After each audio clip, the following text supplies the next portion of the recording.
மற்ற இண்டஸ்ட்ரியில் எடுக்கிற எந்த படங்கள்லையுமே தமிழ் ஆக்டர்ஸாக இருக்கக்கூடிய சூர்யா, சிம்பு, தனுஷ் யாருமே இடம் பெற மாட்டாங்களே. சமுத்திரக்கணிலாம் பெரிய இல்லை. இந்த தமிழ்ல எத்தனை ஆர்டிஸ்ட் இருக்காங்க, ஏன் சமுத்திரக்கணியும் சத்யராஜையும் பயன்படுத்துறாங்க? அந்த மாதிரி தான் பேன் இண்டியன் ஃபிலிம் இது அப்படின்னு சொல்லி பேசாத ஒரு ஆக்டர் கமல்ஹாசன் அவர்கள் பார்க்குறாரு. அவர் அமெரிக்காவிலிருந்து இந்தியாவை பார்க்குறாரு, இவங்க தமிழ்நாட்டில இருந்து இந்தியாவை பார்க்குறாங்க. எல்லாரையும் முடிச்சதை நிப்பாட்டி விட்டாங்க. பேன் இண்டியான்னு சொல்றோம், இல்லை பூரா இழுத்து வந்து விட்டாங்க. இனி பேன் இண்டியா மூவிங்கிற கலாச்சாரம் கொஞ்சமாக குறைஞ்சிடும்.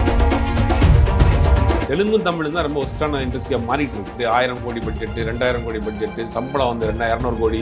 அந்த சம்பளத்துக்கு என்ன பண்ணுறீங்க, டிக்கெட்டை வந்து முதல் 3 நாளைக்கு வந்து 600, 400, 300 வைக்கிறீங்க. இன்னைக்கு ஒரு படத்தில் நடிச்சு அடுத்த நாட்டு ஆள் நடிக்க முடியும். எந்த நடிகராக பற்றி பேசியிருக்கீங்களா? இந்த 600 கோடி நீங்கள் வந்து எப்படி எவ்வளோ பிளாக் ஆகுதுங்க, அது எத்தனை நாட்டில் இன்வெஸ்ட் பண்ணுறீங்க, அது எப்படி மணி லாண்டரிங் பண்ணியிருக்கீங்க, அதனால் எப்படி நீங்கள் மாட்டிருக்கீங்க. ஆனால் நடிச்சு முடிச்சுட்டு ஹீரோ படத்தை எடுத்துட்டு போயிடுவாரு. இவர் படத்தை வாங்கிட்டு எங்கேயாவது போயிடுவார் டேரக்டர். அங்கேருந்து இயற்கை விவசாயம் பண்ணுறேன்னு அங்கேருந்து வீடியோ போடுவார். ப்ரொடியூசர் தான் நடுவில் நினைக்கிறான்.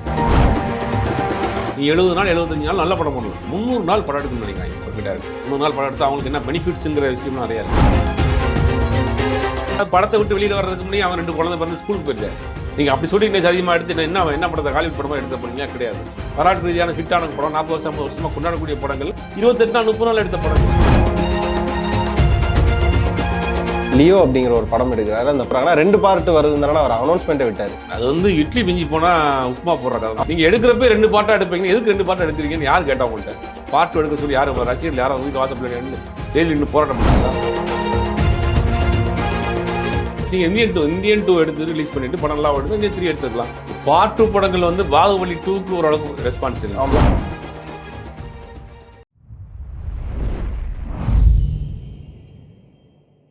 ஜி சினிமா பிரசன்ஸ் இந்த ஸ்பெஷல் எபிசோட்ல ஊடகவியலாளர் சுபைர் அவர்கள் தான் நம்ம கூட இணைஞ்சிருக்காங்க. வணக்கம்ண்ணே. வணக்கம். எப்படி இருக்கீங்க? நல்லா இருக்கேன். இப்போ எனக்கு சந்தேகம் என்ன அப்படின்னா, இப்போ தமிழில் எடுக்கிற படங்கள்ல தான் நீங்கள் பேன் இண்டியா அப்படிங்கிற பேரில் மலையாளத்துலேருந்து ஒரு ஆக்டர், கன்னடாலேருந்து ஒரு ஆக்டரை கூப்பிட்டு நடிக்க வைக்கிறீங்க. மற்ற இண்டஸ்ட்ரியில் எடுக்கிற எந்த படங்கள்லையுமே தமிழ் ஆக்டர்ஸாக இருக்கக்கூடிய கமல்ஹாசன் அவர்களே சூப்பர் ஸ்டாரை விடுங்க, கமல்ஹாசனோட ரஜினி, விஜய், அஜித்தை கூட விட்டலாம். அதுக்கு கீழே இருக்கக்கூடிய சூர்யா, சிம்பு, தனுஷ் யாருமே இடம் பெற மாட்டாங்களே. எல்லா படத்துலையும் கொஞ்ச நாட்களுக்கு முன்னாடி வரையும் ஒருத்தரை இப்போ ஃபகத் ஃபாசிலில் நீங்கள் செட் ப்ராப்பர்ட்டின்னு சொன்ன மாதிரி தமிழில் ஒரு ஆளை பார்க்க முடியும்னா விஜய் சேதுபதி எல்லா படங்கள்லையுமே இருப்பார். சீரிஸ், படம், ஆடு எல்லாத்துலேயுமே இருப்பார். இப்போ அவருமே அது வந்து குட் பை சொல்லிட்டாரு. இப்போ அவங்கயான ஒரு பேன் இண்டியன் ஃபிலிமாக எடுக்கிறப்ப தமிழ்லேருந்து ஒரு ஆளை பிக் பண்ண மாட்டேங்கிறாங்க. இல்லை, அது வந்து தெலுங்குலையும் தமிழ்ல தான் அந்த பேன் இண்டியா மூவி கலாச்சாரம் இருக்குது. சரி, மலையாள கலாச்சாரம். ஆமாம், தமிழில் மலையாளத்தில் கிடையாது, கன்னட படங்கள் கிடையாது. தெலுங்குல தான் நிறைய நடிச்சிட்டு இருக்காங்க. சமுத்திரக்கணிலாம் பெரிய இல்லை. சமுத்திரக்கணி வந்து இன்னைக்கு அவர் தெலுங்கு டேட் கிடைச்சா அன்னைக்கு பயங்கர பிஸியான ஒரு வில்லன் நடிச்சிட்டு இருக்காரு.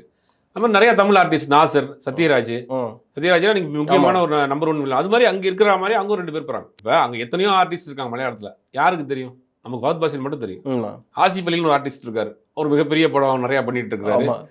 நிறைய நம்ம நிவின் பாலி தெரியும். அதிகபட்சமாக நிவின் பாலியும் இவரையும் தெரியும். அது மாதிரி நிறைய ஆர்டிஸ்ட் இருக்காங்களே அங்கே, அவங்களே ஏன் பயன்படுத்தப்படும்? அது மாதிரி நான் தமிழில் எத்தனையோ ஆர்டிஸ்ட் இருக்காங்க, ஏன் சமுத்திரக்கணியும் சத்யராஜையும் பயன்படுத்துறாங்க? அந்த மாதிரி தான் இந்த தெலுங்கும் தமிழும் தான் இந்த பேன் இண்டியாங்கிற அந்த ஜிக்சாக் வேலையை பண்ணிட்டு இருக்காங்க. மற்ற யாரும் எல்லாருமே தெரியும் யதார்த்த வாழ்க்கைக்கு போயிட்டாங்க. இவங்க 2 பேர் தான் பேன் இண்டியா மூவின்னு சொல்லி அந்த உருட்டு ஓட்டிட்டு இருக்காங்க. அது பேன் இண்டியா பார்க்கக்கூடிய ஆர்டிஸ்ட்டுக்கும் அது வந்து பேன் இண்டியா கிடையாதுன்னு தெரிஞ்சு போச்சு. வாங்கக்கூடிய ஓடிடி தளங்களுக்கும் மற்ற பிசினஸ் வாங்குறவங்களுக்கும் இது பேன் இண்டியா மூவி கிடையாது, கொண்டு வந்து கூட வைக்கிறேன், வித்தா எடுத்துட்டு போன மாதிரி ஆகிட்டாங்க. அப்படிங்கும்போது இது முழுக்க அது நமத்து போன விஷயமா ஆயிடுச்சு. இனி பேன் இண்டியா மூவிங்கிற கலாச்சாரம் கொஞ்சமாக குறைஞ்சிடும். தமிழில் இருக்கக்கூடிய ஆக்டர்ஸ் எல்லாமே இப்போ கங்குவா படமாக இருக்கட்டும், வேட்டையனாக இருக்கட்டும், ஜெயிலராக இருக்கட்டும், இதெல்லாம் வெளியில் வரும்போது பேன் இண்டியாங்கிறது அந்த படத்தோட குரூவும் சொன்னாங்க, அந்த படத்தில் நடித்த ஹீரோஸும் சொன்னாங்க. ஆடியோ லான்ச்சில் அந்த படத்தோட மெயின் ஹீரோவையும் சொல்ல ஆரம்பித்தாங்க. ஆனால் எனக்கு தெரிஞ்சு இப்போ வரையும் பேன் இண்டியன் ஃபிலிம் இது அப்படின்னு சொல்லி பேசாத ஒரு ஆக்டர் கமல்ஹாசன் அவர்னு பார்க்குறேன். அவர் வந்து ஒரு வார்த்தை சொல்லியிருக்காரு, என்னை பொறுத்தவரையும் எல்லா படமே இந்தியன் ஃபிலிம் தான், பேன் இண்டியன் கிடையாது. ஒரு படம் எடுத்தாலே அது இந்தியன் ஃபிலிமாக தான் இருக்கணுங்கிற ஒரு வார்த்தையை சொன்னார். அவர் பேன் இண்டியன்ற ஒரு வார்த்தை யூஸ் பண்ணாதுக்கான காரணம் என்ன? அவர் அமெரிக்காவிலேருந்து இந்தியாவை பார்க்குறாரு. சரி, வேற நாட்டில இருந்து பார்க்குறாரு. சரி, இவங்க தமிழ்நாட்டில இருந்து இந்தியாவை பார்க்குறாங்க, அவர் அமெரிக்காவிலேருந்து இந்தியாவை பார்க்குறாரு. வித்தியாசம் அவ்வளோதான். சரி, அங்கேருந்து பார்க்குறப்போ எல்லாமே Indian movies, Indian Hindi movies, Indian Malayalam movies, Indian Tamil movies, அது மாதிரி இந்தியன் மூவிஸ். அவ்வளோதான். லைக் நமக்கு வந்து இது என்ன படம், ஹாலிவுட் படம், கொரியன் படம், ஆனால் என்ன நாடுன்னு தெரியாது. எது நாடுன்னு தெரியாது. கொரியன் படம், கொரியன்ல எத்தனையோ கொரியன் இருக்கு, எத்தனையோ சைனீஸ் லாங்குவேஜ் இருக்கு. ஆமாம். அப்போ நம்ம அந்த மாதிரி தான். அப்போ அங்கேருந்து அவர் அமெரிக்காவிலேருந்து பார்க்குறப்ப ஒரு ஜஸ்ட் லைக் இந்தியன் மூவி, அவ்வளோதான். அது யதார்த்தம் கமல்ஹாசனுக்கு அங்கே இருக்கிறதுனால தெரியுது, நம்ம இங்கே இருக்கிற ஆட்களுக்கு அது தெரிய மாட்டேங்குது. இப்போ எந்த மாதிரியான சூழல்ல இங்க இந்த பேன் இண்டியன்ற ஒரு வார்த்தை பெரிய டைரக்டர் யூஸ் பண்ணாலுமே அடி வாங்குற சுச்சுவேஷன் எப்ப வரும்? எல்லாரையும் வாங்கிட்டாங்களே, எல்லாரையும் முடிச்சதை நிப்பாட்டி விட்டாங்க. பேன் இண்டியான்னு சொல்றோம், இல்லை பூரா இழுத்து வந்து விட்டாங்க. சரி, இனி அடுத்து பேன் இண்டியாங்கிற கலாச்சாரம் கொஞ்ச நாள் நமக்கு அவங்க போர் அடிச்சிடும். சொல்ல வேணாம், நம்ப மாட்டேங்கிறாங்கிறது தெரிஞ்சு வரும். அப்படியே கொஞ்சம் நாளில் பேன் இண்டியாங்கிற டெம்ப்ளேட்டை தூக்கிட்டு வேற ஏதாவது ஒரு இதை போட்டு வச்சுக்கிடுவாங்க, அவ்வளோதான். ஏன்னா இவங்க வந்து நிறைய இதெல்லாம் இருக்குது. அதாவது டிஸ்ட்ரிபியூட்டர்ஸ் வந்து நாட் ஒன்லி தமிழ்நாடு, அதர் ஸ்டேட்ஸ்லையுமே இவங்க டிஸ்ட்ரிபியூட் பண்ணுறாங்க. படங்கள் வந்து தோல்வி அடையும் போது வந்து தமிழ்நாட்டில் இருக்கக்கூடிய டிஸ்ட்ரிபியூட்டர்ஸ் எல்லாமே இங்கே இருக்கக்கூடிய ஆக்டர்ஸ்ட்டை போய் நிற்கிறாங்க. இதே பேன் இண்டியன் ஃபிலிம் தானே, இது வந்து ஒரு லாஸ் ஆகும்போது மற்ற ஸ்டேட்டில் இருக்க டிஸ்ட்ரிபியூட்டர்ஸ் போய் அங்கே நடித்த ஹீரோக்கிட்ட நிற்பாங்களா? அது வந்து அவ்வளோ மெயினான கேரக்டர் பண்ணுறதுல இல்லை, சேஃப்டி தான், சேஃப்டியாக தான் பண்ணுவாங்க. ரெண்டும் அந்த மாதிரி அள்ளி அடிச்சு கொண்டு போய் அங்கெல்லாம் விழுக மாட்டாங்க. வந்து தெலுங்கும் தமிழும் தான் ரொம்ப ஒஸ்டான இண்டஸ்ட்ரியாக மாறிட்டு இருக்கு. தெலுங்கு தமிழ் நிறையா பட்ஜெட், பெரிய பட்ஜெட்டு, 1000 கோடி பட்ஜெட்டு, 2000 கோடி பட்ஜெட்டு, சம்பளம் வந்து 200 கோடி 300 கோடி. இதெல்லாம் வந்து யார் தலையில் போய் வைக்கிற நீ காசை? ஒரு நடிகருக்கு ஒரு படம் அதிகபட்சமாக ஒரு 70 நாள் ஒரு படம் எடுத்தால் காசா ப்ரொடக்ஷன் 5 கோடி ரூபாய்க்கு எடுக்கலாம். தரமான படம். நீ 70 நாள் 75 நாள் நல்ல படம் பண்ணலாம். ஒரு சம்பளம் ஒரு 5 கோடி ரூபா நல்ல ஒரு ஆர்டிஸ்ட் கொடுத்தீங்கன்னா 10 கோடி ரூபாய்க்கு தரமான ஒரு படத்தை எடுக்கலாம். நீங்கள் பிஸ்னஸ் பிளாட்ஃபார்ம் நிறைய ஏகப்பட்ட பிளாட்ஃபார்ம் இருக்குது. நல்ல படமாக இருந்தால் உனக்கு 100 கோடி 150 கோடி கூட கலெக்ஷன் கொண்டு கொடுக்கும். ஆல்ரெடி நம்ம கண்மாடி பார்த்த லப்பர் வந்து அப்படி தான் 7 கோடி 6 கோடியா நீங்கள் 100 கோடிக்கு மேலே பெரிய கலெக்ஷன். லவ் டுடே மகாராஜன்லாம் கொடுத்துருக்கு. இதுதான் ஒரிஜினலான படம் எடுக்கக்கூடிய மெத்தடு, வரக்கூடிய பிஸ்னஸ். நீங்கள் என்ன பண்ணுறீங்க? ஒரு பெரிய ஆர்டிஸ்ட்டுக்கு போய் 100 கோடி 150 கோடி சம்பளம், டைரக்டருக்கு ஒரு 50 கோடி சம்பளம், கேமராமேனுக்கு ஒரு 1.5 கோடி 2 கோடி சம்பளம், ஒரு பெரிய சம்பளத்தை கொடுத்து ஒரு படம் எடுக்கிறீங்க. அந்த சம்பளத்துக்கு என்ன பண்ணுறீங்க? டிக்கெட்டை வந்து முதல் 3 நாளைக்கு வந்து 600 400 300 விற்கிறீங்க. அது கேட்டால் பேன் இண்டியா மூவிங்கிறீங்க. அந்த தயாரிப்பாளர்கள் எங்கே போகிறான்னு தெரியல. அந்த படத்தோடு அவங்க காலியாகி இருக்கிற இடம் தெரியாமல் போயிடுறாங்க. ஆனால் கடைசியில் யார் தலையில் கை வைக்கிறீங்க அப்படின்னா சாமானிய ரசிகர் தலையிலாம் கை வைக்கிறீங்க. 150 ரூபா டிக்கெட்டு, 100 ரூபா பாப்கார்ன், 100 ரூபா வாட்டர் பாட்டில், 50 ரூபா பார்க்கிங்னு போயிட்டு அவங்க தலையெல்லாம் கை வைக்கிறீங்க. அப்போ படம் பார்க்க தேட்டருக்கு வரக்கூடிய ஆடியன்ஸ் யார்? நார்மலாக இருக்கக்கூடிய, விளிம்பினில் இருக்கக்கூடிய, கடைக்கோடு இருக்கக்கூடியவர் தான் படம் பார்க்க வர்றான். ஒரு வார்த்தையில் சொன்னால் மிடில் கிளாஸுக்கு லோ மிடில் கிளாஸ் தான் படம் பார்க்க வர்றான். அப்புறம் மிடில் கிளாஸ் எல்லா வீட்லையும் ஸ்மார்ட் டிவி வச்சிருக்கோம். ஆமாம். அப்படிங்கும் போது ஓடிடியில் 1000 ரூபாய்க்கு ரீசார்ஜ் பண்ணால் படம் பார்த்துருவான். இப்போ நீங்கள் விறுவிறுத்து தேட்டருக்குள்ளே காசு எடுத்து வரவன்ட்ட கழுத்தில் கத்தியை வச்சு படம் வாங்குற மாதிரி வாங்குறீங்களா இல்லையா? இது ஒரு ஸ்கேம் இல்லையா? நீங்கள் ஒரு படத்தில் நடிச்சு அடுத்து நாட்டு ஆள் நடிக்கக்கூடிய எந்த நடிகராக பற்றி பேசியிருக்கீங்களா? இல்லை. ஒரு எல்லாரும் சொல்கிறேன், ஏன் கேட்க மாட்டேங்கிறீங்க? அப்போ நீங்கள் வாங்குற 200 கோடி சம்பளம் 200 கோடி ஒயிட்டாக வாங்குறியா? அந்த 200 கோடி நீங்கள் வந்து எப்படி எவ்வளோ பிளாக் வாங்குறீங்க? அது எந்தெந்த நாட்டில் இன்வெஸ்ட் பண்ணுறீங்க? அதை எப்படி மணி லாண்டரிங் பண்ணியிருக்கீங்க? அதனால் எப்படி நீங்கள் மாட்டிருக்கீங்க? அதனால் அவங்க வச்சு ஆட்டுறாங்க. இவ்வளோ இருக்கோ இல்லையா? எல்லாத்தையும் பேசுறதுமா இல்லையா? எனக்கு வேற ஒரு ஆள் ஸ்ட்ரைக் ஆகுறாரு, எல்லாரும் ஸ்ட்ரைக் ஆவாங்க. அப்போ இது வந்து சாமானிய ரசிகர்களுடைய தலையில தான் நீங்கள் கை வைக்கிறீங்க. இதில் பாதிக்கப்பட போகிறது பெருசாக யாருன்னா தயாரிப்பாளரும் பணம் கொடுத்து படம் பார்க்குற அந்த லாஸ்ட்டாக வாங்குற அந்த ஆடியன்ஸ் தான். இவங்க 2 பேரும் தான் வந்து பெரிய அளவில் பாதிப்பு. அவருக்கு ஒரு 1000 ரூபா பாதிப்பு, இவருக்கு 100 கோடி பாதிப்பு. படம் நடித்து பிடிச்சிட்டு ஹீரோ பணத்தை எடுத்துகிட்டு போயிடுவார், வெளிநாட்டில் போய் உட்காந்து டூர் போவார், அங்கேருந்து தான் ஃபோட்டோ போடுவார். இவர் படத்தை வாங்கிட்டு எங்கேயாவது போயிடுவார். டேரக்டர் படம் கிடைக்கலாம், அடுத்த படம் எடுப்பார், சொந்த படம் எடுப்பார், அப்படி ஊரில் விவசாயம் பண்ணுவார். அங்கேருந்து இயற்கை விவசாயம் பண்ணுறேன்னு அங்கேருந்து வீடியோ போடுவார். ஆனால் 100 கோடி போட்டு படம் எடுத்தவன் கடன்காரன் கடன் கட்ட முடியாமல் தலைமறைவாக தெரிவாங்க. புரியுது. இதுதான் இன்னைக்குள்ள நிலைமை. இதுக்கு இவங்க வச்சிருக்க பேர் பேன் இண்டியா மூவி, பெரிய ஸ்டார் படம். அந்த அங்கே லாங்குவேஜில் படம் இருக்குது, இங்கே லாங்குவேஜில் படம் இருக்குது. 5000 ஸ்க்ரீன்ஸு, 10,000 ஷோஸு, 2000 கோடி. அந்த படத்தில் அவர் இருக்காக, இந்த இவர் இருக்காக அப்படின்னு சொல்கிற இந்த எல்லாமே ஒரு ஹம்பக்கான ஒரு ஸ்கேம். இது இப்போ லேட்டஸ்ட்டாக ஆரம்பிச்சிருக்காங்க. அது காலப்போக்கில் அது அப்படி கரைஞ்சி போயிடும். என்கிட்ட இன்னொரு டாபிக் இருக்குது. என்ன அப்படின்னு பார்த்தீங்கன்னா, ஒரு காலகட்டத்தில் அஜித் அண்ட் விஜய் இவங்க 2 பேர் டிசைட் எடுத்ததாக ஒரு விஷயம் சொன்னாங்க. 2 மணி நேரத்துக்கு மேலே நாங்கள் படம் நடிச்சு கொடுக்க மாட்டோம், ஆர்எல்ஸ் எங்களால் 2.5 hours தான், அதாவது 2.5 மணி நேரம் தான் நாங்கள் நடிச்சு கொடுப்போம், அதை தாண்டி எந்த டியூரேஷனும் படம் பண்ணி தர மாட்டோம்னு இவங்க சொன்னதாக இருந்தது. அதை தொடர்ந்தே படங்கள் வந்தது. ஒரு 2-2.5 மணி நேரத்துக்கான படங்கள் நம்ம பார்த்துருப்போம். இப்போ இந்த புஷ்பா படமாக இருக்குண்ணே, புஷ்பா படம் பார்த்தீங்கன்னா ஒரு 3.5 மணி நேரம் 3.5 மணி நேரம் படம். டைட்டில் போட்டு அந்த டைட்டில் ஓடுற நேரத்துலையும் படம் ஓடுது 1/4 மணி நேரம். அதில் பார்த்தீங்கன்னா புஷ்பா 3க்கு ஒரு லீடு கொடுத்துருக்காங்க, கங்குவா. அதுவும் ஒரு மிகப்பெரிய செகண்ட் ஹாஃப்லாம் ரொம்ப பெரிய படம். இவ்வளோ பெரிய லென்த்தான படம் எடுக்கணுங்கிற கம்பல்ஷன் என்ன? இப்போ லியோ படமே மிகப்பெரிய லென்த்தான படம் தான், அது ஏதோ ஒரு அழுத்தத்தினால ஷார்ட் பண்ணிருக்காங்க. கோட் வந்து ஒரு சின்ன படம் தான், அது ஏதோ ஒரு விஷயத்தினால பெருசாக எடுத்திருக்காங்க. அப்போ இந்த டியூரேஷனை இழுக்கிறதும் ஏற்றுறதும் யாரோட ப்ரெஷர்? டேரக்டர் தான். டேரக்டருக்கு என்ன பண்ணணும்னா, நீங்கள் 300 நாள் படம் எடுக்கணும்னு நினைக்கிறாங்க இப்போ இருக்க டேரக்டர். புரியுது. 300 நாள் படம் எடுத்தா தான் நம்ம ஒரு பெரிய டேரக்டர். வருஷத்துக்கு இந்த ஸ்டார் வச்சு ஒரு படம் தான் கொடுக்கும், நம்ம தான் எடுப்போம். 300 நாள் எடுக்கும், 300 நாள் ஷூட்டிங் போவோம், 300 நாள் படம் எடுப்போம். அதுக்கு பின்னாடி நிறைய வேலைகள் இருக்குது. பெரிய பெரிய டேரக்டர் இந்த வேலையெல்லாம் செய்கிறாங்க. சரி, 300 நாள் படம் எடுத்து அவங்களுக்கு என்ன பெனிஃபிட்ஸுங்கிற விஷயம் நிறைய இருக்கு. ஏன்னா அவங்களுக்கு ஆறு செலவுலாம் ப்ரொடக்ஷன் பார்ப்பாங்க. ப்ரொடக்ஷன் பார்ப்பானுங்க. படத்தை விட்டு வெளியில வர்றதுக்கு முன்னாடி அவன் 2 குழந்தை பிறந்து ஸ்கூலுக்கு போயிருந்தேன். ஆஹா, ஒரு டைரக்டர் சரி, ஒரு கம்பெனில கமிட் ஆனார்னா அந்த படம் ரிலீஸ் ஆகிறதுக்குள்ளே அந்த அவனுக்கு கல்யாணம் ஆகி குழந்தை பிறந்து அந்த குழந்தை ஸ்கூலுக்கு போயிருது. ஆமா, எல்லா சேரும் கம்பெனிக்காரன் தான் பார்க்குறாங்க. அப்படிங்கும் போது 300 நாள் படம் எடுத்தா தான் நீ பெரிய டேரக்டர் அப்படின்னாலும் 300 நாள் படத்தை எடுத்துறது. மனசுக்கு தோன்றதெல்லாம் எடுத்து வச்சுட்டு கடைசி வந்து தேவையில்லை போட்டு பார்க்குறப்ப 4 மணி நேரம் ஃபுட்டேஜ் இருக்கா, போடு ரெண்டா போடு 3 போடு. இது பார்ட் 1, இது பார்ட் 3. இப்போ ஒரு படம் எடுத்துருக்காங்க. அந்த படம் எடுக்கிறப்ப 2 பார்ட் எடுக்கிறாங்களா. என்ன படம் இது? வீர தீர சூரன் ஒரு படம். நல்ல டேரக்டர், ரொம்ப ரசிக்கக்கூடிய டேரக்டர். ஆனா அவரையே இந்த லாக்ல போய் மாட்டான்னு தெரியல. அருண்குமார், சேதுபதி, சித்தாலாம் பண்ண நல்ல டேரக்டர், ரொம்ப பிடிச்ச டேரக்டர். அவர் போய் எடுத்தது 2 படம் 2 பார்ட்டா எடுத்துட்டு இருக்காங்க. செகண்ட் பார்ட் தான் ஃபர்ஸ்ட் ரிலீஸ் ஆதான், ஃபர்ஸ்ட் பார்ட் செகண்ட் ரிலீஸ் ஆதான். நான் இப்படி வித்தியாசமான பாகுபலி மாதிரி. ஆமா, அப்படின்னு அந்த படம் கிட்டத்தட்ட அது எனக்கு தெரிஞ்சு ஒரு 300 நாள் 200 நாள் போயிருக்கு ஷூட்டு. 200 days ஷூட் போயிருக்கும். இன்னும் பேலன்ஸ் இருக்கா, எப்போ முடிக்க போறாங்கன்னு தெரியல. இது வந்து ஏன் அப்படி பண்றீங்க? சினிமாங்கிறது நாளைக்கு என்ன நடக்குதுன்னு யாருக்குமே தெரியாது. ஒரு நடிகர், நீங்க பெரிய நடிகர் கமிட் பண்ணி வச்சிருக்கீங்க, நாளைக்கு காலையில் அவர் இல்லைன்னா என்ன பண்ணுவீங்க? எல்லாமே அப்படியே வந்து இதை எடுத்து வந்து எக்ஸ்போஸ் இல்லைன்னா என்ன பண்ணுவீங்க? சினிமாவே ஒரு நிரந்தரம் இல்லாத ஒரு தொழில். இதில் நீங்கள் நம்பி ஒருத்தர் ப்ரொடியூஸ் பண்ணுற வரான்னா அவன் அண்ணா கயிறை கொண்டு அத்து விட்டுவிட்டு ரோட்டில் கிறுக்கு பிடிச்சி ஓட விட்டுருங்க. ஒரு ப்ரொடியூசர் வந்தாருன்னா அவனை முழுசாக அவனை மொட்டை அடிச்சுட்டு அவனை காலி பண்ணி விடுறது. தயாரிப்பு நடிகர் போயிடுறாரு, காசை வாங்கிட்டு இங்கிட்ட வெளிநாட்டு போயிடுறாரு. டேரக்டர் வந்து இயற்கை விவசாயம் பார்க்க போயிடுறாரு. ஆனால் ப்ரொடியூசர் தான் அவன் நடுரோட்டில் நிற்கிறான். நீங்கள் ஏன் அது மாதிரி பண்ணுறீங்க? தயாரிப்பாளருக்கும் அதிக ஆசை, நான் 100 கோடி போட்டு 200 கோடி சம்பாதிக்கணும். அது ஒரு வில்லியனம்னா பெரிய நடிகர்களுக்கு ஒரு சேஃபான ஒரு பிஸ்னஸ் இருக்குது அப்படின்னு நினச்சி வர்றாங்க. ஆமாம், பட் அது எதுவுமே கிடையாதுங்கிறது அவங்க ஒன்றும் புரிஞ்சிக்கல. அவனை தயாரிப்பாளர் எந்த பெரிய நடிகர்களுக்குமே ஒரு ஓப்பனிங் 2 நாள் இருக்குமே தவிர, ஆனால் அந்த ஓப்பனிங் 2 நாளாக வச்சு நீங்கள் போட்ட பணத்தை எடுக்க முடியாது. ஏன்னா நீங்கள் பெரிய அளவில் இன்வெஸ்ட் பண்ணுறீங்க. அதுக்கு இன்ட்ரெஸ்ட். ஒரு பெரிய படத்தை நீங்கள் ஆரம்பிக்கிறீங்கன்னா குறைஞ்சபட்சம் ஒரு வருஷத்துக்கு நீங்கள் ஒரு பெரிய ஆர்டிஸ்ட்டாக ஒரு 100 கோடி ரூபா, ஒரு 500 கோடி ரூபா பட்ஜெட், 300 கோடி ரூபா குறைஞ்சபட்சம் பட்ஜெட், 300 கோடி ரூபாய்க்கு ஒரு வருஷத்துக்கு இன்ட்ரெஸ்ட். ஆனால் விழுந்தா அவ்வளோதான், முடிஞ்சு, மொத்த கதை முடிஞ்சு. நீங்கள் அந்த ரிஸ்க் எடுக்கிறதுக்கு நல்ல கதை உள்ள டேரக்டரை நீங்கள் சூஸ் பண்ணி 100 கோடி ரூபாய்க்கு 10 படம் எடுங்கன்றேன். தரமான படம் 10 படம் எடுக்கலாம். நீங்கள் 10 படத்தில் உங்களுக்கு ஒரு 4 படம் கை கொடுக்கலன்னா கூட 6 படம் கை கொடுத்துருமே, எங்கேயோ போய் தூக்கி உட்கார வச்சிருமே. ஏன் அதை எடுக்க மாட்டேங்கிறாங்க, ரிஸ்க் எடுக்க மாட்டேங்கிறான்னு தெரியல. ஆனால் தயாரிப்பாளர்களுக்கு ஒரு சில பேருக்கு வந்து ரிஸ்க் எடுக்க பயப்படுறாங்க. பெரிய ஆர்டிஸ்ட்டுப்பா ஒரு 3 நாளைக்கு எப்படியா ஓடிடும், ஒரு பிஸ்னஸ் இருக்குது, அதை வச்சு ஓட்டிக்கலாம் அப்படிங்கிறதுனால அவங்க அப்படி பார்க்குறாங்க. ஆனால் இதை வந்து திரும்ப செஞ்சு இப்போ அதுக்காக பெரிய பெரிய தயாரிப்பு நிறுவனங்களே படம் எடுக்கிறது. ஏவிஎம் மாதிரி, சூப்பர் குட் மாதிரி, சத்யஜோதி மாதிரியான நிறுவனங்கள்லாம் படம் எடுக்கிறது நிப்பாட்டாங்க. உங்களுக்கு தொழில் தெரிஞ்சவங்க, அதனால தொழில் தெரிஞ்சவங்க அதனால் நிப்பாட்டாங்க. இன்னைக்கு நான் ஒரு ஹீரோட டேட் வச்சிருக்கேன். நான் நீங்கள் ஒரு ஃபெமிலியரான ஒரு 500 நாள் படம் எடுக்கக்கூடிய டேரக்டர் கூப்பிட்டு கேட்குறேன், சரி எனக்கு ஒரு அந்த மாதிரி டேரக்டர் இருக்கு படம் பண்ணிங்கன்னா, முதல்ல ஒரு காசு சொல்ல மாட்டார். சரி, முதல்ல அந்த டேரக்டர் காசு சொல்ல மாட்டார். 2வது எத்தனை நாளில் முடிப்பீங்கன்னா கோச்சிட்டு போயிடுவார். சார் படம் ஆரம்பிச்சிடலாம், ப்ரொடியூசர் நான் டேரக்டர் கேட்குறேன், சார் இந்த படம் எத்தனை நாளில் முடிச்சிருங்க? டேட்லாம் சொல்ல முடியாது சார், நீங்கள் வந்து என்ன இப்படி கேட்டிருந்தா நான் உங்களை சேர்த்து ட்ராவல் பண்ண முடியாது, நமக்கும் வேவுக்கு சரியாக ஒர்க் அவுட் ஆகாது, நீங்கள் வேறு டேரக்டர் வச்சு பாருங்கன்னு நினச்சி போயிடுவார். இதுதான் இன்றைக்கி. அதனாலேயே தயாரிப்பாளர்கள் வந்து இன்றைக்கி படம் எடுக்கிறது பெரிய பெரிய தயாரிப்பாளர் நிப்பாட்டாங்க.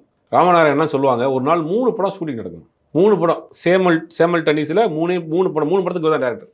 காலையில் அவரோட அசோசியேட்டை கொடுத்துட்டு ஸ்கிரிப்டை கொடுத்துட்டு வரோம், அங்கே எடுத்துக்கிட்டுங்க அப்படின்னு. காலையில் போய் ஒரு இடத்துல உட்காந்து டிஃபன் சாப்பிட்டு, என்னப்பா எடுக்கிறீங்க, சரி 6 மணி முடிச்சிருக்கப்பா அப்படின்ட்டு அப்படி போய் இன்னொரு ஷூட்டிங் ஸ்பாட்டில் உட்காந்து மதியம் லஞ்ச் சாப்பிட்டு வரோம். ஈவினிங் டிஃபனுக்கு ஒரு வரோம். சாயங்காலம் ஒரு இடத்துல உட்காந்து 3 படத்தையும் பேக்கப் பண்ணிட்டு 3 ஃபுட்டேஜும் கொண்டு வந்து இதில் போட்டு லேபில் போட்டு அப்படின்னு போட்டு 3 படத்தையும் 3 படமே நாய் குரங்கு பூனையை வச்சு ஏதாவது படம் பண்ணி ஒரு சின்ன பட்ஜெட்டில் பண்ணி ஒரு பெரிய லாபங்கள் சம்பாரித்து அதை வச்சு ஒரு பெரிய ஆட்கள் வேலை பார்த்துக்கிட்டே இருந்தாங்க. இன்றைக்கி நீங்கள் என்ன பண்ணுறீங்க? அன்றைக்கி வந்து மானிட்டர் கிடையாது, டிஜிட்டலைஸ் கிடையாது, ஃபிலிம் கேமரா தான். ஷூட் பண்ணிட்டா வெளியே அவுடோர்லாம் ஷூட் பண்ணிங்கன்னா அங்கேருந்து கேன் இங்கே வரணும் சென்னைக்கு, அதை ப்ராசஸ் பண்ணணும், அதை பிரிண்ட் போடணும், அந்த பிரிண்ட் திருப்பி அங்கே போனால் தான் அங்கே லோக்கலில் உள்ள தேட்டர் நைட் ஷோ போன முடிஞ்ச பிறகு அந்த படத்தை போட்டு பார்ப்பாங்க. அது வித்தவுட் சவுண்டில் எடுத்ததை அப்படி தான் பார்க்க முடியும். நீங்கள் எடுத்ததை ஸ்பாட்லேயே பார்க்குறீங்க, கலர் கரெக்ஷன் பண்ணிக்கிறீங்க, ஸ்பாட்டில் எடிட் பண்ணிக்கிறீங்க, 1க்கு 2 கேமரா வச்சுருக்கீங்க, ட்ரோன் வச்சுருக்கீங்க, எல்லாம் வச்சு ஏன் 100 நாள் படம் எடுக்கிறீங்க? ரா ஃபுட்டேஜ் பார்க்குறீங்க, நாங்கள் ஸ்பாட் எடிட்டர் வச்சு எடிட் பண்ணுற கிளிப் எடிட்டும் பண்ணிக்கிறீங்க, டிஏயும் பண்ணிக்கிறீங்க, விட்டு அங்கே கூட ஆன்லைனில் ரிலீஸ் பண்ணலாம், அந்த அளவுக்கு நீங்கள் ஆகிப்போச்சு. ஆமாம், அப்படின்னா வந்து டெக்னாலஜி வளர்ந்துருக்கிறப்ப ஷூட்டிங் டேஸ் கம்மியானுமா இல்லையா? ஆமாம், நீங்கள் ஷூட்டிங் டேஸ் அதிகமாகிருக்கீங்க. நீங்கள் அப்படி ஷூட்டிங் டேஸ் அதிகமாக எடுத்து என்ன படத்தை ஹாலிவுட் படமாக எடுத்த போகிறீங்களா? கிடையாது. அதே 4 பாட்டு, அதே 4 சண்டை, அதே கதை தான் கொடுக்க போகிறீங்க. புதுசாக காசு சொல்லிட்டு போகிறீங்களா? இந்தியன் சினிமாவுடைய ஒரு ஸ்ட்ரக்சர் இதுதான். ஒரு கதாநாயகி, ஒரு காதல், 4 பாட்டு, 2 ஃபைட்டு, அதில் முன்ன சேஞ்ச் ஆகுமே ஒழிய வேறு என்ன மாற்றிட போகிறீங்க? இதைத்தானே நீ அவன் வந்து 28 நாள் அன்றைக்கி எடுத்தான். ஒன்றுமே ஒரு டெக்னாலஜி இல்லாத காலங்களில் 28 நாள் 30 நாள் அந்த படங்கள் எடுத்தாங்க. பெரிய வரலாற்று ரீதியான ஹிட்டான படம், 40 வருஷம் 50 வருஷமாக கொண்டாடக்கூடிய படங்கள் 28 நாள் 30 நாள் எடுத்த படங்கள். இன்னைக்கு 150 நாள் எடுத்த படம் ஒன்றும் ஒட்ட மாட்டேங்குது. ஆமா. அப்போ எங்கே நீங்கள் மிஸ்டேக் பண்ணீங்கன்னா கதையில் பெருசாக கான்சன்ட்ரேட் பண்ணுறதில்ல. ஒரு ப்ரொடியூசர் கிடச்சா அதோட அவனை முடிச்சு விட்டு நம்ம கிளம்பிடுவோம் அப்படிங்கிறது தான் இன்னைக்கு பல பேருடைய நோக்கமாக இருக்குது. இந்த அழகிய தமிழ் மகனில் ஒருத்தர் வந்து மாட்டுவாரே, ஒரு மலையாள படம் எடுக்க வருவார், அவர் ரூமில் வச்சுக்கிட்டு அது வாங்கிட்டு வா இது வாங்கிட்டு வான்னு சொல்லுவாங்களே, அது மாதிரி நிறைய இருக்குது. இதெல்லாம் பாண்டி பஜாரில் போனால் நிறைய சினிமா கம்பெனி வரிசையாக இருக்கும். தெலுங்கு கம்பெனி, மலையாள கம்பெனி, கன்னட கம்பெனி, எல்லா படமும் இண்டஸ்ட்ரி இங்கே தான் ரன் ஆகிட்டு இருந்துச்சு சென்னையில். அப்படிலாம் ஒரு காலத்தில் இருந்துச்சு. படங்கள் வாங்குவாங்க, சின்ன சின்ன படங்கள் பண்ணுவாங்க, சின்ன படத்தில் எடுத்து ரிலீஸ் பண்ணுவாங்க. அப்படிலாம் இருந்தது. இன்னைக்கு வந்து சினிமாங்கிறதே வந்து ஒரு காஸ்ட்லி ஆக்கி வச்சிருக்காங்க. இப்போ அண்மையில் வந்த டைரக்டர்ஸில் லாஸ்ட் 5 இயர்ஸில் பார்த்தீங்கன்னா Lokesh Kanagaraj one of the responsible director அப்படின்னு சொன்னாங்க. காரணம் என்னன்னா, அவர் சொன்ன ஒரு காரணம் அது மாதிரி இருந்தது. என் படத்தை வந்து ஒரு 120 ரூபா கொடுத்து டிக்கெட் வாங்கி பார்க்குறாங்க, ஒரு நாள் சம்பளத்தில் 50% எடுத்து வைக்கிறாங்க, அவரோட அந்த காசுக்கு நான் வந்து ரெஸ்பான்சிபிளாக இருக்கணும்னு சொல்கிறார் லோகேஷ் கனகராஜ். இன்னொரு பக்கம் பார்த்தீங்கன்னா லியோ அப்படிங்கிற ஒரு படம் எடுக்கிறாரு. அந்த படத்துக்கான அனௌன்ஸ்மெண்ட்டே என்ன வராங்கன்னா 2 பார்ட் வருதுன்னு தானே அவர் அனௌன்ஸ்மெண்ட்டை விட்டார். லியோ 2 கதைகளாக ரெடி ஆகுது. முதல் பாகம் இப்போது, இன்னொரு பாகம் வந்து 2026 ரிலீஸ் ஆகுன்ற மாதிரி சொல்லியிருந்தாங்க. அப்போ இவ்வளோ சொல்கிற அவரே ஒரு ப்ரொடியூசரோட காஸ்ட்டில் 2 பார்ட்டுக்கான எக்ஸ்பேன்ஷன் மூவி எதுக்கு எடுக்கிறாரு? அந்த எக்ஸ்பேன்ஷனுங்கிறத ஒரு கட்டத்தில் கட் பண்ணிவிட்டு அதை வந்து பெரிய டியூரேஷனில் படமாக விட்டு பார்ட் 2 இனிமேல் தான் எடுக்கணுங்கிற மாதிரியான ஒரு குழப்ப ஸ்டேஜுக்கெல்லாம் போகிறாங்கல்ல. அப்போ பார்ட் 2ங்கிறதே அந்த எக்ஸ்பேன்ஷன்றதே ஒரு வித குழப்ப மனநிலை தானே? அது குழப்ப மனநிலை இல்லை, அது வந்து இட்லி மிஞ்சி போனால் உப்புமா போடுற கதை தான். ஆமாம். அதாவது ஃபுட்டேஜ் அதிகமாக எடுத்துறது. சரி. அதை வந்து எடிட் பண்ணி பார்த்தா ஒரு 2 மணி நேரத்துக்கு மேலே வைக்க முடியாது. படத்தை 2.5 மணி நேரம் 3 மணி நேரத்துக்கு வைக்க முடியாது. மிச்சம் ஒரு 1.5 மணி நேரம் ஃபுட்டேஜ் இருக்கும். சரி. அதுக்கு ஒரு லீடை வச்சு இன்னொரு படம் எடுப்போம். அப்போ அந்த ப்ரொடியூசர் விட்டுறக்கூடாது அப்படிங்கிறது தான் ஒரு கான்செப்ட். ஒரு படத்தை நீங்கள் ரிலீஸ் பண்ணி அந்த படம் உச்சகட்டமாக கொண்டாடி மக்கள் ரசித்து இதனுடைய பாட்டு கொடுங்க அப்படின்னு ஒரு கேட்குறப்ப நீங்கள் பார்ட் 2 எடுக்கிறதுல ஒரு நியாயம் இருக்குது, ஒரு லாஜிக் இருக்குது, அதுவும் ஓடாது. ஆனால் நீங்கள் எடுக்கிறப்ப 2 பார்ட்டாக எடுப்பீங்க, எதுக்கு 2 பார்ட்டாக எடுக்கிறீங்கன்னு யார் கேட்டால் உங்கள்கிட்ட? ப்ரொடியூசர் காசு வச்சிருக்காருன்னா 2 எதனா எடுத்து 3 பார்ட்டாக கூட எடுப்பீங்களா? ப்ரொடியூசர் சொன்னார் அவங்க 2 பார்ட் எடுங்கன்னு இல்லை. அப்போ நீங்கள் வந்து உங்களுடைய தேவைக்காக எடுத்துக்கிட்டு இந்த மாதிரி போட்டு வச்சுக்கிட்டு அந்த படம் ரிலீஸ் பண்ண முடியாமல் இந்த படம் இந்தியன் 3 வச்சிருக்காங்களா? ஆமாம். எதுக்கு நீங்கள் இந்தியன் 2 ஒழுக்கமாக எடுக்கல? அதுதான் உங்களை காப்பாற்றணும்னு நம்புறாங்களே. அதனால ரிலீஸ் பண்ணி பார்க்கட்டும் தைரியமா. அதை எடுத்து நீங்கள் இந்தியன் 2 எடுத்து ரிலீஸ் பண்ணிட்டு படம் எல்லாம் எடுத்து இந்தியன் 3 எடுத்துருக்கலாம். நீங்கள் இந்தியன் 2வே சரியாக எடுக்காமல் இந்தியன் 3 எப்படி எப்படி அதை எடுத்து வச்சிருப்பீங்க? அதை அல்ல கேட்டால் இப்போ சொல்கிறாங்க அந்த போர்ஷன் நல்லாயிருக்கும், அதை ரிலீஸ் பண்ணுங்க தைரியமான ரிலீஸ் பண்ணி பாருங்கள். அப்போ இது வந்து ஒரு திட்டமிடல் இல்லாமல் மனம் தோன்றபடி போய் அங்கே ஸ்பாட்டில் வச்சுக்கிட்டு சேஞ்ச் பண்ணி வித்தியாசமாக எடுக்கிறோம்னு சொல்லி எடுத்து ப்ரொடியூசர்ஸ் காசை வந்து போட்டு காலி பண்ணி அப்புறம் இங்கே எடிட்டிங் டேபிளில் உட்காந்து படத்தை அதை ஒரு ட்ரிம் பண்ணி வேணாங்கிறத தூக்கி போட்டு அதை மிச்சம் இருக்கிறதெல்லாம் சேர்த்து வச்சு ஒரு படமாக பண்ணி இப்படி ஒரு ஆர்டர் இல்லாமல் பண்ணிட்டு இருக்காங்க. எனக்கு சந்தேகம் என்னன்னா, இப்போ வந்து சூதுகவும் பார்ட் 2 வருது, ட்ரெய்லர் பார்த்துருப்போம், அது குறித்து உங்களுக்கு ஏதாவது ஒரு இது இருக்கும், ஒரு கருத்துக்கள் இருக்கும். இது மட்டும் இல்லாமல் தமிழில் வர பார்ட் 2 படங்களே பெரும்பான்மையாக வெற்றி அடைதான் கேட்ட சந்தேகம் தான். வெற்றி அடைஞ்ச படங்கள் இருந்தாலுமே இப்போ அண்மையில் லைக்காக படுத்தது காரணமே இந்த சீக்வல்னு சொல்லலானே. சந்திரமுகி 2வாக இருக்கட்டும், இந்தியன் 2வாக இருக்கட்டும், இது மாதிரி 2க்களில் வந்த நிறையா படங்கள் ஹீரோவுக்கும் கொஞ்சம் படுக்கிற நிலைமை தான் கொண்டு போச்சு, ப்ரொடக்ஷன் கம்பெனியும் படுக்கிற நிலைமை தான் கொண்டு போச்சு. பட் சீக்வல்லே பேஸ் பண்ண கேஜிஎஃபாக இருக்கட்டும், பாகுபலியாக இருக்கட்டும், இதெல்லாம் கொஞ்சம் ஹிட்டாக தானே ஆகுது. இங்கே நம்ம தமிழ் சினிமாவில் எந்த இடத்துல சீக்வல்ல தோத்து போகிறாங்க? இந்த பார்ட் 2 படங்கள் வந்து பாகுபலி 2க்கு ஓரளவுக்கு ரெஸ்பான்ஸ் இருந்துச்சு. ஒரு சில படங்கள் தான் அது மாதிரி பார்ட் 2 படங்கள் பெருசாக கேஜிஎஃப் இருந்தது. தமிழ் படங்கள் என்னன்னா நம்ம கதையை வந்து பார்ட் 1லேயே சொல்லிடுறோம். ஒரு படம் பார்ட் 1 படம் எடுத்து அந்த படம் நல்லா ஓடி அதற்கு பிறகு அந்த கதையை வந்து வேற ஒரு தளத்தில் மாற்றி கொண்டு போய் பண்ண பரவாயில்ல. இப்போ இந்தியன் 1 வந்து கிட்டத்தட்ட ஒரு 25 வருஷம் ஆச்சு. நீங்கள் பார்ட் 2 வந்து இன்னைக்கு எடுத்தீங்கன்னா அன்னைக்கு இருந்த ஆடியன்ஸ் வேற, இன்னைக்கு இருந்த ஆடியன்ஸ் வேற. அன்னைக்கு இருந்த எல்லாருக்குமே அந்த படம் பெரிய ஹிட் படம், எல்லாருக்குமே அந்த கேரக்டர் தெரியும், சேனாதிபதி தெரியும், அவருடைய பையன் கேரக்டர் தெரியும், எல்லாருமே தெரியும்.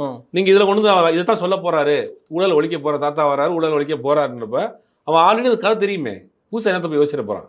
அப்போ அது பார்க்குறப்ப வந்து கிரிஞ்சா தானே இருக்கும், அவருக்கு அது ஒரு ஒர்க் அவுட் ஆகாது. சரி, சந்திரமுகி வந்து ஆல்ரெடி சந்திரமுகி நமக்கு என்ன பேய் இருக்குன்றது, பேய் செத்து போச்சுன்ற மாதிரி அதில் காமிச்சாங்க. பேய் செத்து போச்சு மாதிரி காமிச்சு, ஆனால் அந்த பேயை வந்து திருப்பி வந்து கொண்டு வந்து அது பேயா கிறுக்காடு தெரியாம ஆக்கியவங்க லட்சுமி மேனனை கொண்டு அந்த படத்தை வந்து கொத்து பரோட்டா போட்டு வச்சிருந்தாங்க.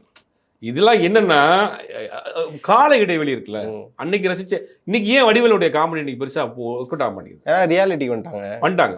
அன்னைக்கு இருந்த சுச்சுவேஷன், அன்னைக்கு வந்து அரவிந்த் சாமி மாதிரி மாப்பிள்ளை வேணும்னு கேட்குறாங்க, இன்னைக்கு அரவிந்த் சாமி பொண்ணு மாப்பிள்ளைன்னு கேட்பாங்க. இல்ல, இன்னைக்கு இருந்த அரவிந்த் சாமி வேற வயசாகி போச்சு அவருக்கு.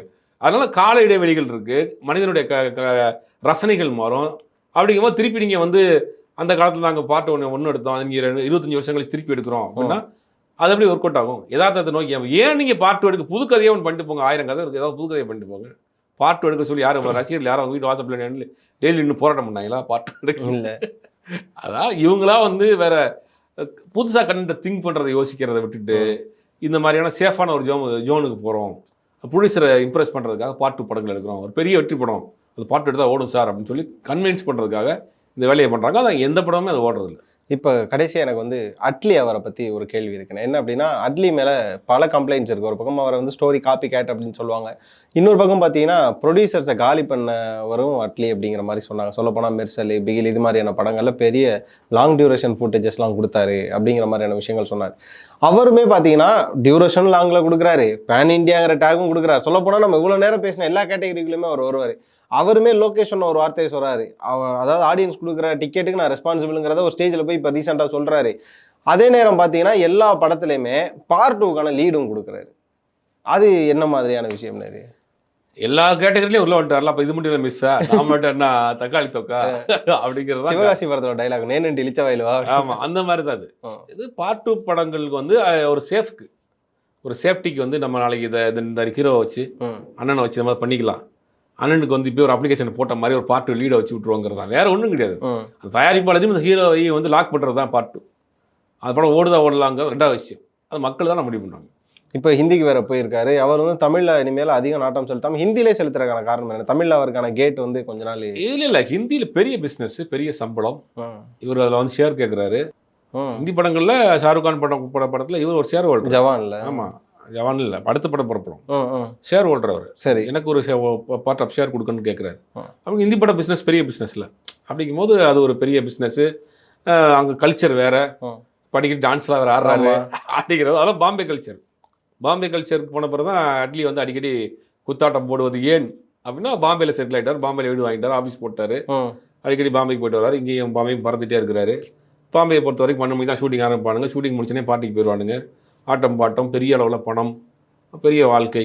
அப்படிங்கும்போது அந்த லைஃப் கொஞ்சம் கம்ஃபர்டபுளாக இருக்குது, ஜாலியாக இருக்குது. அப்படிங்கும்போது அதை ட்ராவல் பண்ணுறாரு.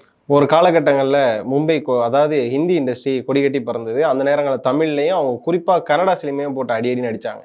அதுக்கப்புறமா தமிழ் வந்து ஒரு 15 வருஷம் இந்த அருள், சாமி, விக்ரமோட பீக், அதுக்கப்புறம் சூர்யாவோட பீக், இவங்கெல்லாம் ஒரு டாப்பில் இருந்த ஏரா. நம்ம மேலே வர்றப்ப பார்த்தீங்க அப்படின்னா கேரளா சினிமா கொஞ்சம் டவுனில் இருந்தது, கன்னட சினிமா கொஞ்சம் வளர்ந்துட்டு இருந்தது. இப்போ நம்ம கொஞ்சம் டவுனில் போயிட்டு இருக்கிறோம், மலையாளமும் கன்னடமும் மேலே வந்துட்டு இருக்கு, ஹிந்தி ஆல்ரெடி படுத்துருச்சு. இந்த ஒரு வரிசையில் தமிழ் வந்து அடுத்து மேலே வரணும்னா அது எந்த மாதிரியான படங்கள் கொடுத்து கம்பேக் கொடுக்கும், இல்லைனா எப்படி வரும், இது மாதிரியான விஷயங்கள்லாம்? முதல் கதை, சரி, நல்ல கதைகளை தேர்ந்தெடுக்க. நாவல் நிறையா இருக்குது, கதையாசிரியர்கள் நிறையா இருக்கிறாங்க, உதவி இயக்குநர்கள் நிறையா இருக்கிறாங்க, நிறைய கதை வச்சுருக்குங்க. உங்களுடைய ஈகோ, பார்ஷியாலிட்டி எல்லாத்தையும் தூக்கி குப்பையில் போட்டு கதை வச்சுருக்கானா கூப்பிட்டு கதையை கேளுங்க, நல்லா இருந்தால் அவனோட சேர்ந்து படம் பண்ணுங்க. அதே மாதிரி பட்ஜெட் வைஸ் நீங்கள் எடுங்க. பணம் போடுறவனும் அவனும் மனுஷன் தான், அவனுக்கு குடும்பம் குட்டிலாம் இருக்குது. அதனால் அதையெல்லாம் யோசிச்சு நல்லா படம் பண்ணுங்க. ஆர்டிஸ்ட்டுங்கிறது இன்றைக்கி ஒரு மேட்டரே கிடையாது, யார் வேணாலும் நடிக்கலாம். இன்றைக்கி ஒரு படம் 2 படம் நடிச்சு நடிகரை கூடுங்க. ஒரு படம் நடித்தா அவன் 10 கோடி கேட்குறான், அவன் 1000 லட்சம் பண்ணுறானுங்க, 2வது படம் ஓட மாட்டேங்குது, அப்புறம் தூக்கி மொழியில் உட்கார வச்சுறாங்க. அதனால் ஆர்டிஸ்ட்டுங்கிறது ஒரு மேட்டரே கிடையாது, நல்ல படங்கள் ஓடும். நீங்கள் 100 கோடி ரூபா ஒரு ஆர்டிஸ்ட்டு கொடுக்குறதுக்கு ஒரு 1 கோடி ரூபா ஒரு ஆர்டிஸ்ட்டை வச்சு கொடுத்து 1 கோடி ரூபாய் நீங்கள் ப்ரொமோஷனுக்கு இறக்குங்க, அந்த படத்தை நீங்கள் கொண்டு போய் சேருங்க. நல்ல படமாக இருந்தால் மக்கள் ஏற்றுக்கிறதுக்கு தயாராக இருக்காங்க. ஆர்டிஸ்ட்டு முக்கியம் கிடையாது, பிரம்மாண்டம் முக்கியம் கிடையாது, டைரக்டர் முக்கியம் கிடையாது, பெரிய டெக்னீஷியனுங்கிறது முக்கியம் கிடையாது.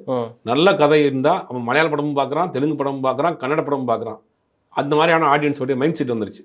அப்போ நல்ல கதையை தேர்ந்தெடுத்து நீங்கள் நல்ல படம் பண்ணிங்கன்னா நீங்கள் ஒரு பெரிய அளவில் சம்பாதிக்கவும் செய்யலாம், சினிமா இண்டஸ்ட்ரியில் நினச்சும் நிற்கலாம். ஓகேண்ணா, காத்திருப்போம் ஏதாவது ஒரு விஷயம் மாறுதா அப்படின்னு சொல்லி. இந்த 2024ஓடய இவங்கெல்லாம் வந்து இந்த விஷயத்தை கைவிடுறாங்களான்னு பார்ப்போம். ரொம்ப நன்றி.